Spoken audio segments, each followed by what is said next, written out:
शांति। आज 8 अप्रैल 2021 की साकार मुरली। आज बाबा ने कहा, मीठे बच्चे, तुम्हें फूल बन सबको सुख देना है। फूल बच्चे मुख से रतन निकालेंगे।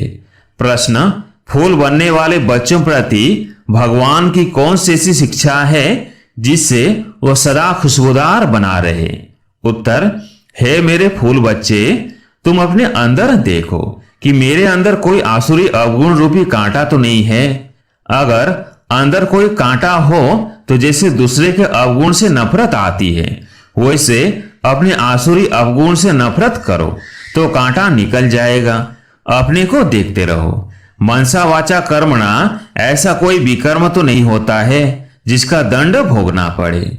ओम शांति। रूहानी बच्चों प्रति रूहानी बाप बैठ समझाते हैं। इस समय यह रावण राज्य होने कारण मनुष्य सब है दे अभिमानी, इसलिए उन्हों को जंगल का कांटा कहा जाता है। यह कौन समझाते हैं? बेहद का बाप, जो अब कांटों को फूल बना रहे हैं। कहां कहां माया ऐसी है जो फूल बनते बनते फट से फिर कांटा बना देती है। इसको कहा ही जाता है कांटों का जंगल।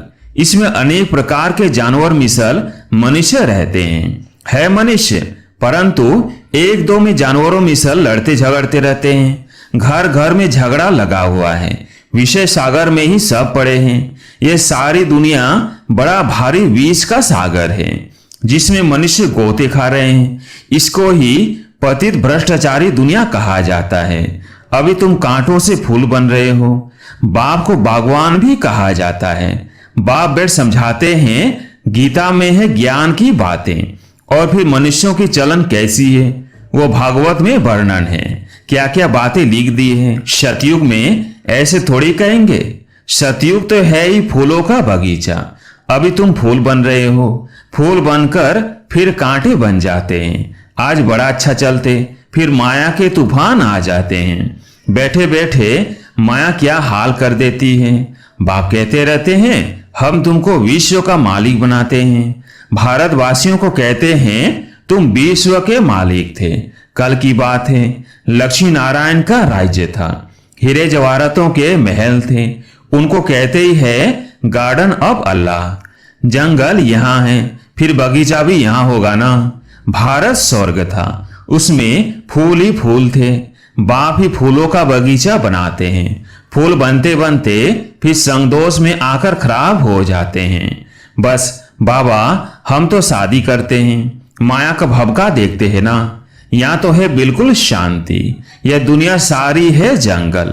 जंगल को जरूर आग लगेगी तो जंगल में रहने वाले भी खत्म होंगे ना। वही आग लगनी है जो 5,000 वर्ष पहले लगी थी, जिसका नाम महाभारत लड़ाई रखा है। एटॉमिक बॉम्ब्स की लड़ाई तो पहले यादवों की ही लगती है। वो भी गायन है। साइंस से मिसाइल से बनाए हैं। शास्त्रों में तो बहुत कहानियां हैं। बाप बच्चों को समझाते हैं ऐसे कोई पेट से थोड़ी मूसल आदि निकल सकते हैं। अभी तुम देखते हो साइंस द्वारा कितने बॉम्ब शादी बनाते हैं। सिर्फ 2 बॉम्ब ही लगाए तो कितने शहर खत्म हो गए, कितने आदमी मरे, लाखों मरे होंगे। अब इस इतने बड़े जंगल में करोड़ों मनुष्य रहते हैं। इनको आग लगनी है। शिव बाबा समझाते हैं बाप तो फिर भी रहमदिल है। बाप को तो सबका कल्याण करना है। फिर भी जाएंगे कहां? देखेंगे बरोबर आग लगती है तो फिर भी बाप की शरण लेंगे। बाप है सर्व का सदगति दाता, पुनर्जन्म रहित। उनको फिर सर्वव्यापी कह देते। अभी तुम हो संगम योगी। तुम्हारी बुद्धि में सारा ज्ञान है। मित्र संबंधियों आदि के साथ भी तोड़ निभाना है। उनमें है आसुरी गुण और तुम्हारे में है दैवी गुण। तुम्हारा काम है औरों को भी यही सिखलाना। मंत्र देते रहो। प्रदर्शनी द्वारा तुम कितना समझाते हो। भारतवासियों के 84 जन्म पूरे हुए हैं। अब बाप आए हैं मनुष्य देवता बनाने, अर्थात नरकवासी मनुष्यों को स्वर्गवासी बनाते हैं।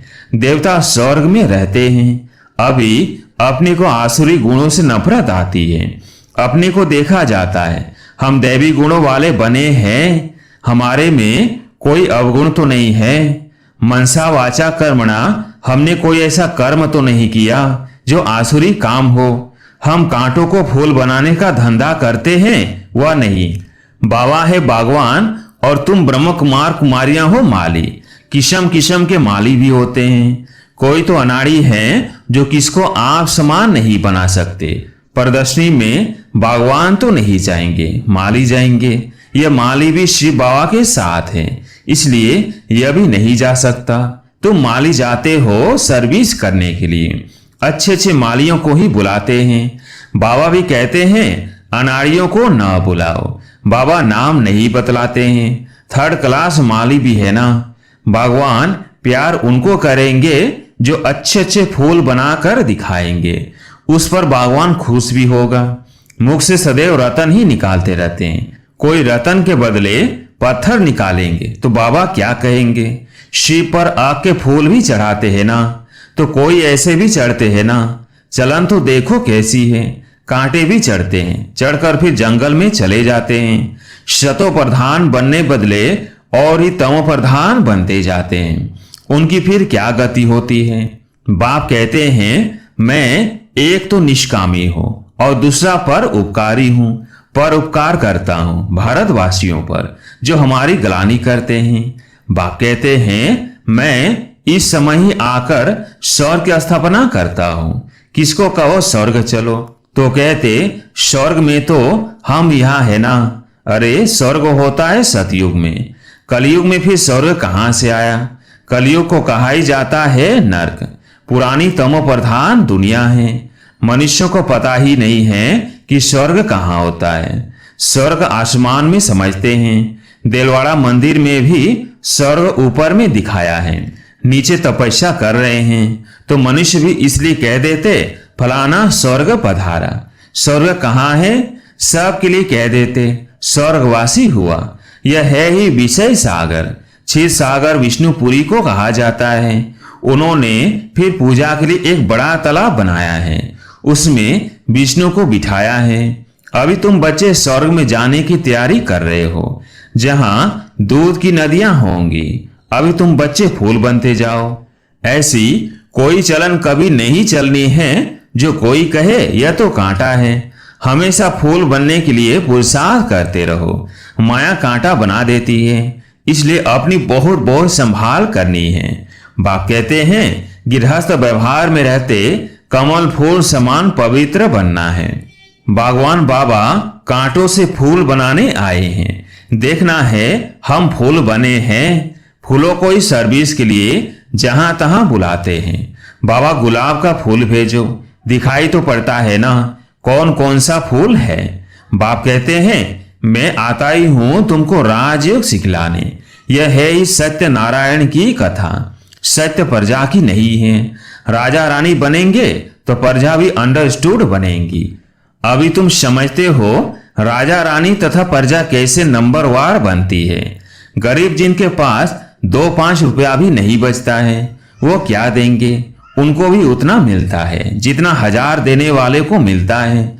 सबसे ज्यादा भारत गरीब है। किसको भी याद नहीं है कि हम भारतवासी स्वर्गवासी थे।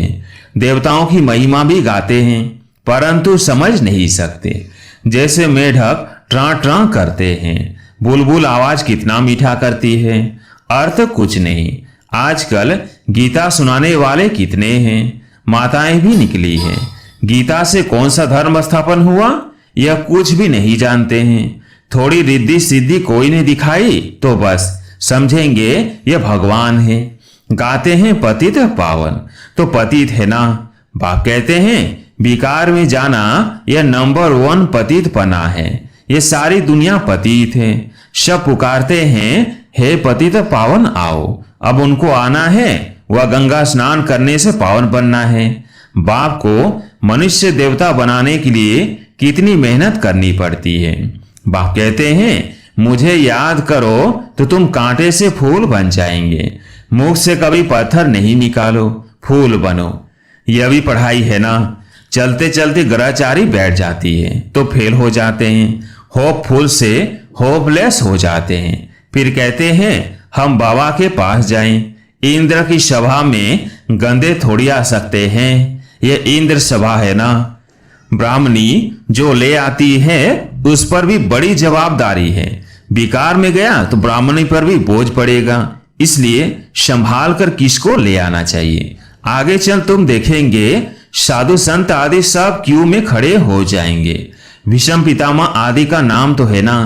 बच्चों की बड़ी विशाल बुद्धि होनी चाहिए। तुम किसी को भी बता सकते हो।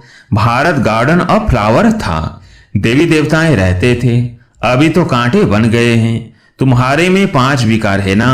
रावण राज्य माना ही जंगल, बाप आकर कांटों को फूल बनाते हैं। ख्याल करना चाहिए, अभी हम गुलाब के फूल नहीं बने तो जन्म जन्मांतर आग के फूल ही बनेंगे। हर एक को अपना कल्याण करना है। शिव बाबा पर थोड़ी मेहरबानी करते हैं, मेहरबानी तो अपने पर करनी है। अब श्रीमत पर चलना है। बगीचे में कोई जाएंगे तो खुशबूदार फूलों को ही देखेंगे, आग को थोड़ी देखेंगे। फ्लावर शो होता है ना, यह भी फ्लावर शो है। बड़ा भारी इनाम मिलता है। बहुत फर्स्ट क्लास फूल बनना है। बड़ी मीठी चलन चाहिए। क्रोधी के साथ बड़ा नम्र हो जाना चाहिए। हम श्रीमत पर पवित्र बन पवित्र दुनिया स्वर का मालिक बनने चाहते हैं। युक्तियां तो बहुत होती है ना।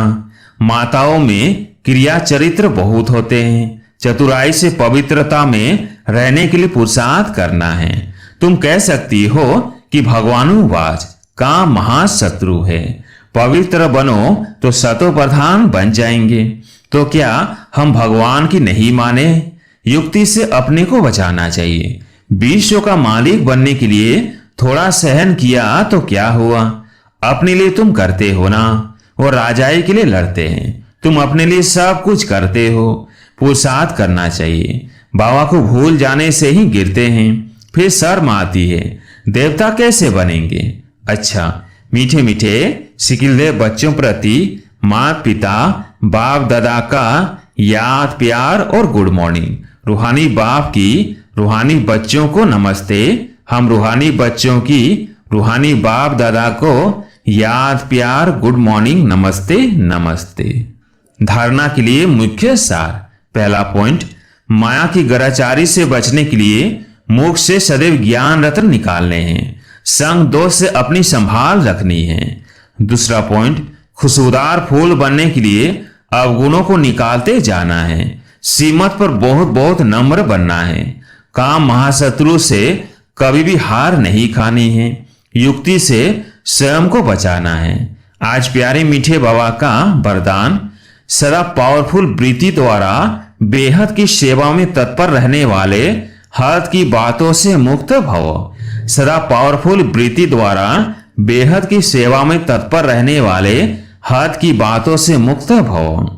जैसे साकार बाप को सेवा के सिवाय कुछ भी दिखाई नहीं देता था, ऐसे आप बच्चे भी अपने पावरफुल वृत्ति द्वारा बेहद की सेवा पर सदा तत्पर रहो, तो हद की बातें स्वतः खत्म हो जाएंगी।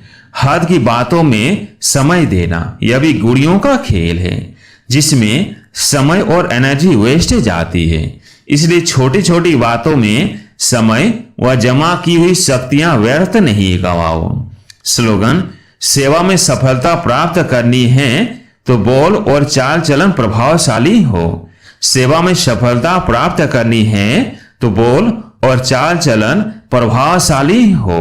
अच्छा, ओम शांति।